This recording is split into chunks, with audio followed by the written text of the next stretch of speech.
Israel's Air Force conducted a large strike on a building in the southern suburbs of the Lebanese capital on Friday.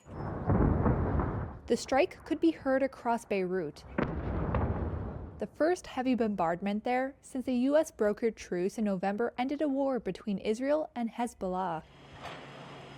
Israel's military said it hit a drone storage facility in the area belonging to the Iran-backed armed group in a Hezbollah stronghold known as Dahia.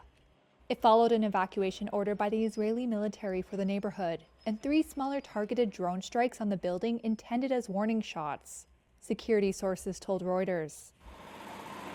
The terms of the truce mandated that southern Lebanon be free of Hezbollah fighters and weapons, that Lebanese troops deploy to the area, and that Israel pull out its ground troops from the zone. But Israel delayed the promised troop withdrawal in January, and the ceasefire has further been shaken over the last week by 2 cases of outgoing fire from southern Lebanon. Hezbollah has denied any involvement in the rocket firing. French President Emmanuel Macron said there had been no justifications for the strikes. The Lebanese army has regained possession of almost all of southern Lebanon and is making determined progress in disarming Hezbollah. Your determination to establish a state monopoly on arms has already produced results. In this context, today's strikes and the failure to respect the ceasefire are unilateral actions that betray a given promise and play into Hezbollah's hands.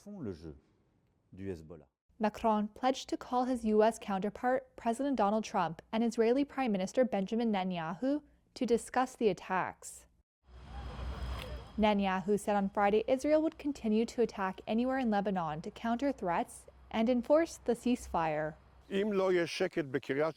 While Israeli Defense Minister Israel Katz said the Lebanese government bore direct responsibility for the attack and said that as long as there was no peace in Galilee, quote, there will be no peace in Beirut either.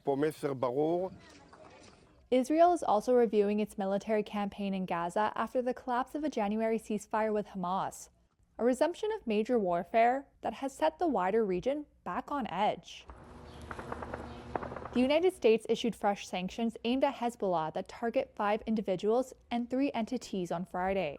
The State Department said in a statement that the sanctions targeted Hezbollah's finance team, which oversees commercial projects and oil smuggling networks that generate revenue for the group.